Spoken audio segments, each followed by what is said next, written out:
मैंने दुनिया से कहा, मैंने कि तुम महाराज का विहार करा रहे हो, यही तुम सबसे बड़ा पाप कर रहे हो। अब महाराज के पास कोई नहीं है तो कोई तो उनके कमंडल लेके जाना पड़ेगा। मत जाना रे,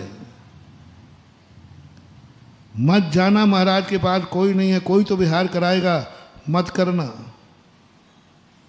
मत करना विहार कभी, चाहे महाराज को जो हो जाए सो हो जाने दो। विहार करने का मूल मकसद समझो।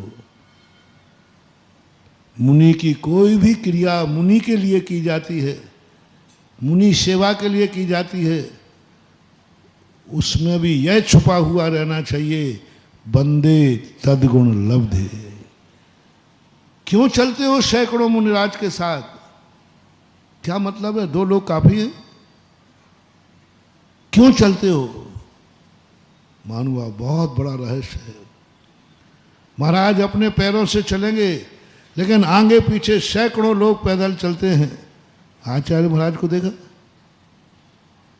क्यों चलते थे? बहुत बड़ा लॉजिक है महानुभाव। आज तुम गुरु महाराज के साथ पैदल चले हो कमंडल लेकर के, बस वहीं तुम्हें शक्ति बनेगी। एक दिन तुम मुनि बनकर के पैदल चलोगे। लेकिन पहले किसके साथ? पहले गुरु के साथ 4 कदम चलो, गुरु के साथ विहार करो, गुरु का कमंडल लेकर विहार करो। आज कमंडल लेकर विहार करो, कल पिछी लेकर विहार करोगे। जिसने कभी मुनियों के साथ विहार नहीं किया, वो मुनि बनने के बाद भी कोई ना कोई दिक्कत आएगी, वो विहार कर ही नहीं पाएगा, परेशानी पड़ जाएगी। इसलिए जो साधुओं के साथ विहार करते हो, ये विहार में भी तुम्हारा भविष्य बहुत बड़ा छुपा हुआ है, बहुत बड़ा भावी मुनिपना छुपा हुआ है। हजारों लोग जा रहे थे, फिर भी नहीं मैं तो जाऊंगा। अरे क्या जरूरत है महाराज, बात तो बहुत लोग हैं।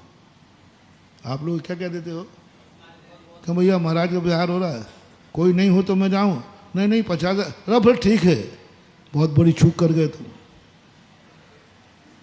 कोई जाने की जरूरत नहीं है, 50 लोग चल रहे हैं महाराज के साथ में, कोई जाने, बहुत बड़ी गलती कर रहे हो।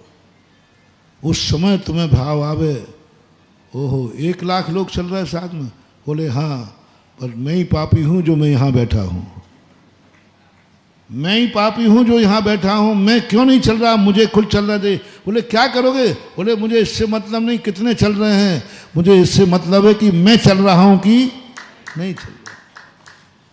तुम ये मान के बैठ गए कि वहां क्या करना, तुम ये मान के बैठ गए कि वहां 4 लोग चले गए। अरे तुम गए कि नहीं? जैसे तुम्हारे 5 लोग होते ना, मंदिर में अभिषेक हो गया कि नहीं? हाँ हो रहा है, बस हो गया। अरे भगवान का तो अभिषेक हो गया, तूने किया कि नहीं? बोले महाराज तुम्हें आम से मतलब है कि गुठली से? भगवान का अभिषेक था वो नहीं।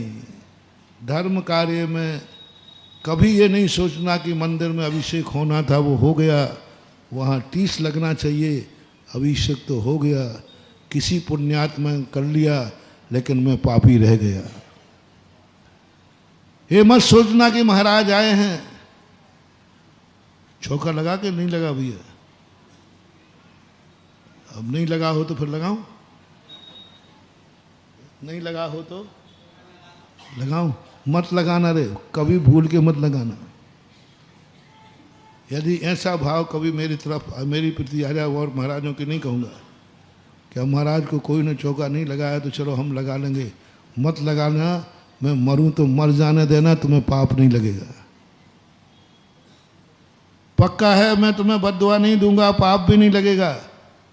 लेकिन कोई ने नहीं लगाया इसलिए तुम कभी चौका मत लगाना, किसी ने नहीं लगाया इसलिए नहीं चौका लगाना, किसी ने नहीं पड़काया इसलिए नहीं, किसी में बिहार में साथ नहीं है इसलिए तुम बिहार में नहीं जाना। कोई साथ में नहीं है इसलिए महाराज के साथ बिहार, कोई चौका नहीं लगा रहा है इसलिए चौका लगाना है, नहीं नहीं, ये भाव आना चाहिए। 1000 लोग साथ में चल रहे हो तो मुझे क्या, फिर भी मैं चलूंगा क्योंकि मुझे बनाना। 50 चौके लग रहे हैं तो क्या, मुझे क्या लेना देना। भैया चौके कम हो जाएं तो बता देना। हाँ तुम लोग बहुत होशियार हो। हाँ चौके कम हो जाएं तो बता देना। थोवन जी में कोई नहीं पहुंचे तो बता देना अपना चौका जिंदाबाद है। बहुत बड़ा दुर्भाग्य कर रहे हो तुम। चौका कम पड़े तो बता देना। तुम बहुत नुकसान कर रहे हो महानुभाव, बहुत नुकसान। तुम्हें आहार दान देने का किंचित मात्र भी पुण्य नहीं लगेगा, क्योंकि चौका नहीं लग रहे हो तो मैं लगा लूँगा। नहीं भाव करना। भाव क्या करना? 1000 भी लग रहे हैं तो मुझे क्या, मेरा तो लगेगा ही लगेगा। 1000 लग रहे हैं तो लगे, हमें इससे क्या, मेरा तो लगेगा। अरे भैया बहुत चौके हो गए, थोड़े आप खड़े होने को सुभाषगंज में जगह नहीं दोगे तो हम गांधी चौक पे खड़े हो जाएंगे, वहाँ तो नहीं रुका। और कहीं नहीं दोगे तो हमारे दरवाजे तो हम, लेकिन महाराज मेरे नगर में हैं तो चौका तो लगेगा, चाहे कितनी लगे। अरे भाई इतने चौके लग रहे हैं, 50-50 दिन हो गए, 40-40 दिन हो गए।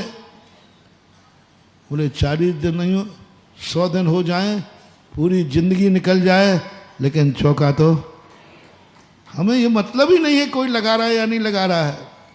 मुझे मतलब है कि मैं लगा रहा हूं कि ये भावना से महानुभाव आप चौका लगाएंगे और जिंदगी में कभी महाराज का आहार नहीं हो पाएगा तो भी आपको प्रतिदिन आहार देने का पुण्य आपके खाते में लिखा मिलेगा। और वायदा है इसी दिन एक भाव के बाद भले तुम्हारे आहार हुआ नहीं, लेकिन मेरा चौका तो लगेगा। कितने चौके हो मुझे इससे कोई लेना देना नहीं, हजारों लगे तो लगे, मैं तो लगाऊंगा। ये पुण्य एक दिन तुम्हें श्रावक से ऊपर उठाकर आहार देने वाला नहीं, आहार लेने वाला बना देगा। ये पुण्य बनाएगा तुम्हें कि तुम इतने प्रभावित हो कि तुम 1000 चौके में भी तैयार हो। मालूम 1000 चौके के बाद चौका लगेगा तो नंबर तुम्हारा कब आएगा? कब आएगा बोलो ना? 1000 में बाद आएगा। और चतुर्मास में कितने दिन होते हैं बेटा? 3 साल मिले तब तो अशोकनगर को 120 दिन मुश्किल, 120 ही होते हैं, 120 दिन है और तू पट्टा 1000वां नंबर पर खड़ा हुआ है। 1000 में नंबर पर खड़ा है और चातुर्मास के 120 दिन है, पक्का है नंबर आना ही नहीं है। बोले नहीं आए तो नहीं आए, चौका तो लगेगा। ये मैं धर्म क्षेत्र में ही नहीं बता रहा हूँ, मेरे पास उदाहरण रहता है तुरंत। वो इसलिए तुम कई लोग हमारी ऊंची ऊंची बातों पर सोचते तो महाराज गलत कह रहा, मैं प्रश्न करूंगा शाम को, मैं तुरंत यही निपटा देता हूँ।